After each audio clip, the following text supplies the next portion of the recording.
Awesome. All right. So we have Jada Thoele, right? Thoele. Yes. Awesome.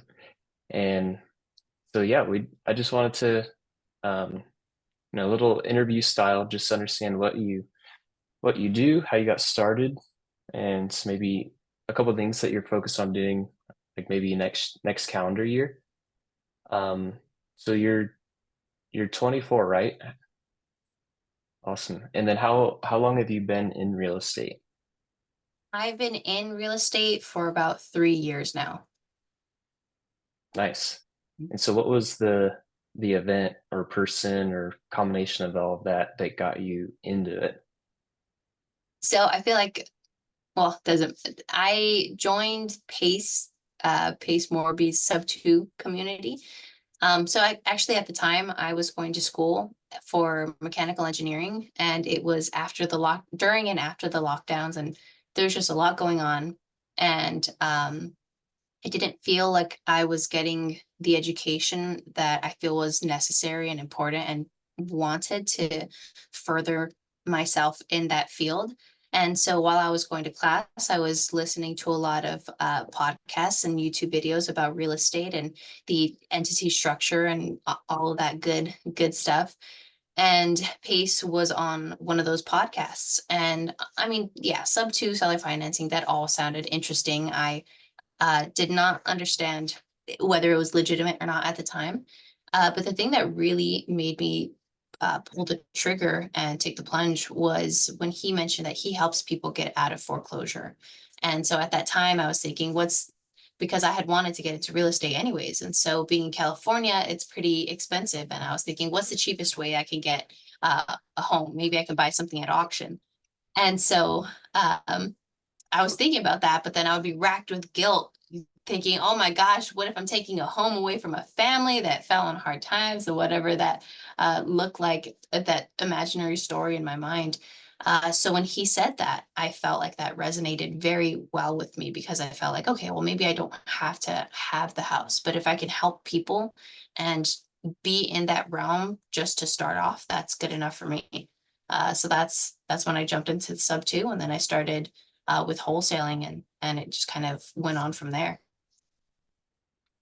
Oh yeah, so you're one of the originals. Yeah. I wasn't in 2020. I joined in 2021. So I was just shy of being like the OG. Yeah. How many people were in it when you joined? I think there was close to 4,000. Oh, okay. Yeah, I think when I joined it was 7, and now it's like 14 or something. Yeah, I think it's almost 15, which is crazy. Yeah. Okay, cool. So you're wholesaling a bit, and then fast forwarding to today, you're mostly lending now, right? You work with PMLs and you find borrowers essentially.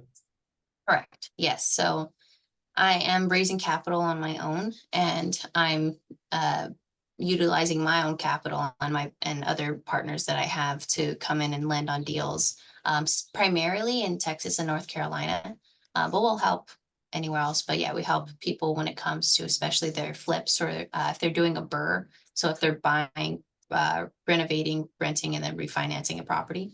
And those are kind of our bread and butter and where we can help people the most. Yeah. So ultimately, someone wants to do a flip, but maybe they don't have the gap money, like the money they need to get the rehab loan. So you come in and provide that. How do you typically structure it? Are you in the LLC or what's your current methodology? Yeah, so at the moment, we've more been doing the actual first position rather than just gap lending. Okay. Um, when we gap lend, it's more, I'm not too much in that realm. That's where I have people that I refer them to.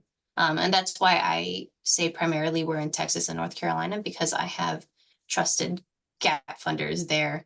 I'm not too sure what their structure is like. I do Yeah. know one gentleman who does the LLC structure. So he'll create an LLC with him and the borrower rather than taking a second lien position. So should anything happen, he can just take control of the whole project. But Yeah. generally, it's I think the borrower and a private money lender that I know that I introduce. Cool. So the first lien position, what type of properties are they usually coming? Are they like foreclosures? And I guess the borrower, where are they usually sourcing those types of deals? Oh man, Or it's it's all over? yeah, it's kind of all over. Because we work with several borrowers. Some people have a very uh I guess a great kind of lead generation when they do a lot of direct to agent outreach. A lot of people get a lot of foreclosure leads as well. We've gotten both of those. Um, some people just buy a ton from wholesalers because they don't have the time to put in the work. A lot of borrowers that we work with actually, they have W-2s, so they don't have the time or the energy to put into creating a whole system of lead gen. Yeah, yeah. So when you're first lien, like you're helping purchase it, the purchase price, and then how do you usually structure the rehab portion? Do they have to bring money to the table, or you do that as well? Yeah, so we do that as well. So um, a lot of our we're very flexible when it comes to the terms that we offer. We like to more than anything, we just want to make sure that the borrowers are succeeding. So um, a lot of times that looks like them putting some kind of a lot of people call it skin in the game. But I mean that looks like also bringing in a gap funder. So you know we've had very small amounts that they've had to bring in before, but um, we generally like to be able to give a good portion of the purchase price and then fund 100% of the rehab. And then we also have our own kind of programs and rewards that we've cultivated over the years. And so we were able to provide a lot of different, I can't think of the right word at the moment, a lot of different benefits to the borrowers that work with us and a lot of discounts as well. So that's been very fun to talk to the borrowers about. Yeah, yeah, definitely. Cool. So I guess what would you say the typical loan length is, and then the terms usually that you're giving them? Yeah, so we've done, oh man, we've done countless loans, but, and it's weird to say, or it can be weird to say, it's crazy to say that all of them have been different. Because we've lent different ARVs on each of these loans. We've had different interest rates, different um, everything. Typical loan length, though, that is generally 6 months or less. And that's just because we work with a lot of really experienced borrowers. So Mhm. they understand the estimation of how long they'll need to be on market and then try to work within that window. But we do have an option to extend because we know that as investors ourselves, I know my team has had flips that have gone awry and we needed a couple months. So we definitely have those options as well. Um, as far as terms go, like I said, I mean, our terms generally start at 9.5%, and then we work with the borrowers there. Um, Is that and 9.5 for 6 months, or is that annualized? annualized. Okay. Yeah. Um, yeah, I would say it's difficult to say because would rather, some people prefer to have, different ratio of points to interest and rates. So we kind of work all over. So it's difficult to Yeah. point, kind of annoying at Yeah. times. I just tell the borrower like, okay, well, just tell me what you need and let's see if we can try to wrap around and fit into that. Yeah, yeah, makes sense. What would you say is the most interesting deal that you've ever been a part of? And when I say interesting, is like maybe the most curveballs or something really random, weird happened, like stuff like that. The In one that general, sticks out. Hmm. in general or lending. I guess either, whatever comes to mind. I feel with the lending, I haven't had those curveballs yet. So those are definitely coming and I'm excited. um, But get this, I've only lended on one deal, and it's turning into a loan to own. And get this, like, what are the odds? I mean, it's gonna work out. It's gonna be okay because there's a ton of equity, and we did everything right. After we loaned, though, it turns out the guy got brain cancer. Yeah. So I mean, I think he's gonna be okay from what I understand. Like it's gonna, but like the odds, the one time we've lended, but we did it all right. There's a lot of equity, so everything's gonna be okay. But that's my like out of all the deals I've ever done, that's like probably the most like extreme, like, whoa, what is happening? Wow. So, but I'm pretty sure he's gonna be okay. Whatever's going on, that's the last I heard. Yes. So, yeah. All right. So you're lending. For someone that wants to start lending, what are like the three, I guess, tips or resources that you would recommend they seek out in order to like, get going in the right direction? Yeah. One is definitely working with someone experienced. And not only experienced, but is actively lending as well. Um, Generally, I'm not going to say those people, like all of them, but generally those that are experienced and actively lending and somewhat well known. I mean, your reputation is important as well. So those who actually respect the power of their reputation will be doing things correctly and understand the risks and whatever may be involved with whatever they're doing. And so that's what you want to know. You want to know SEC regulations. You want to understand what lien positions are and all these different things. So I would say one, finding that person or finding those people and following them is a great first first step to do. A lot of them will have um, videos or webinars, or they'll even host masterminds. Like we've hosted PML masterminds before, and we've gone through extensively what lending looks like and what the process looks like, what securities are, and all those different things.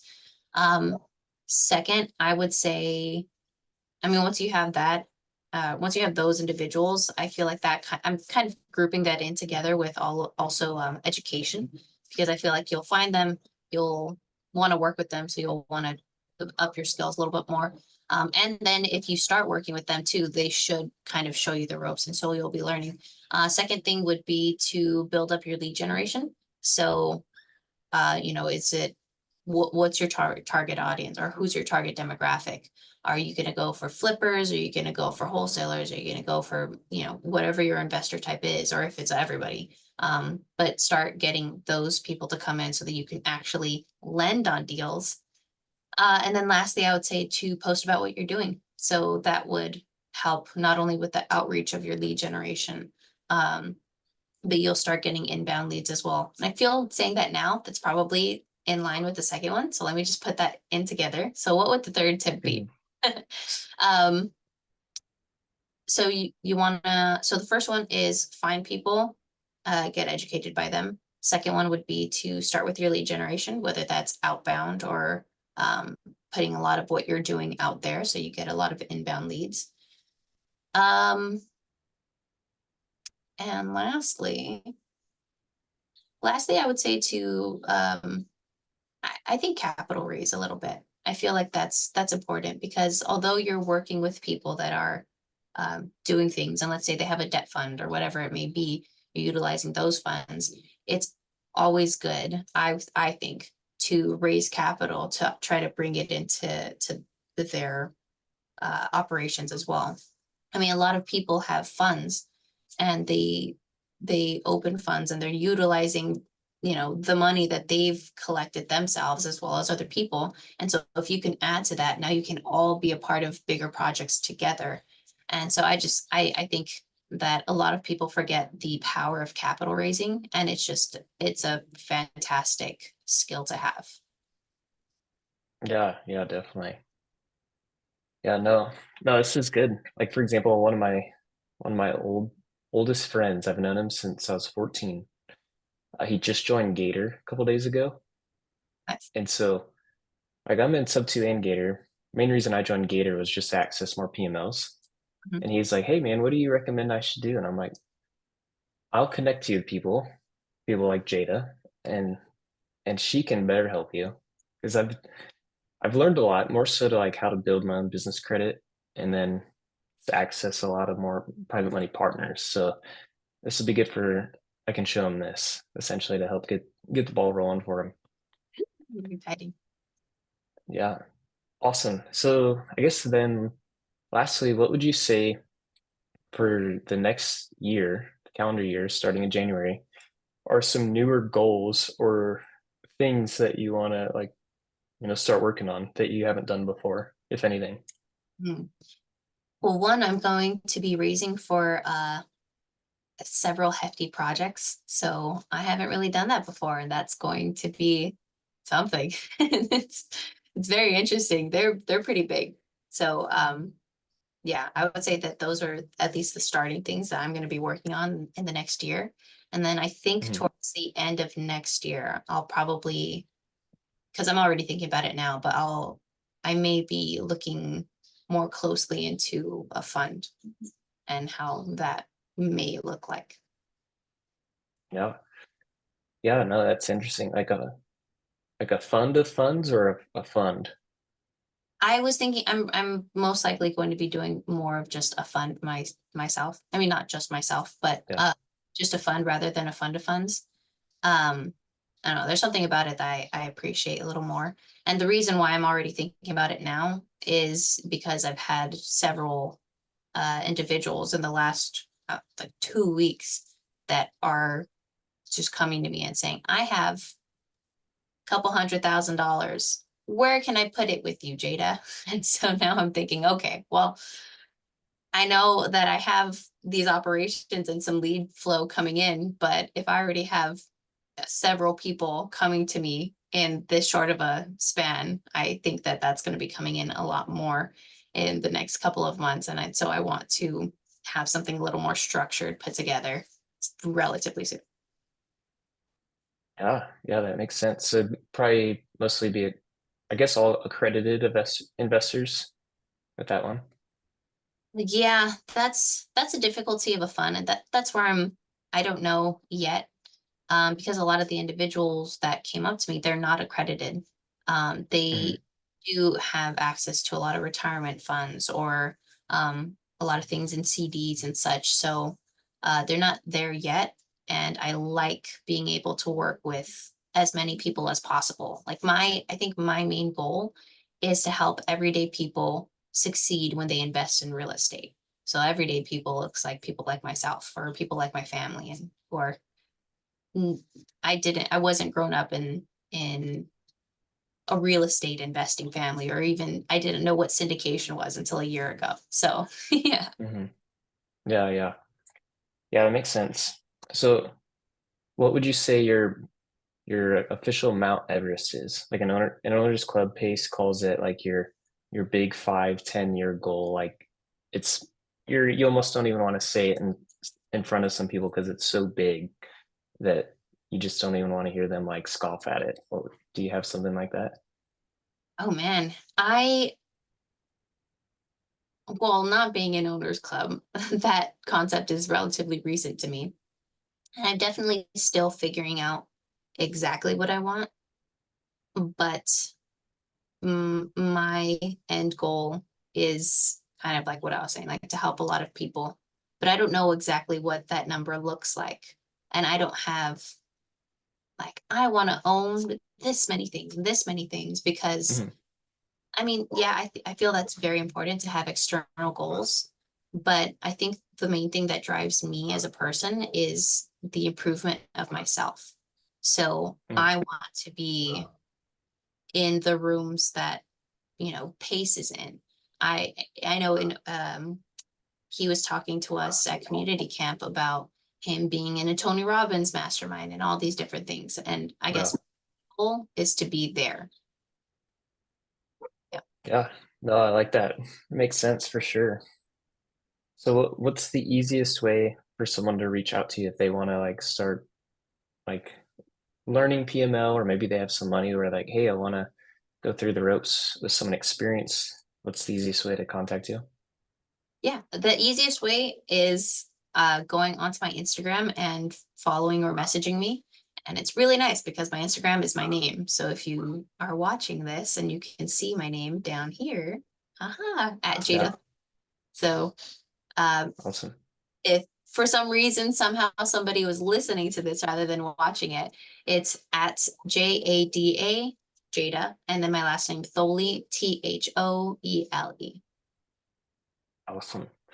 Well, cool. I appreciate it. Definitely going to turn this into an article. And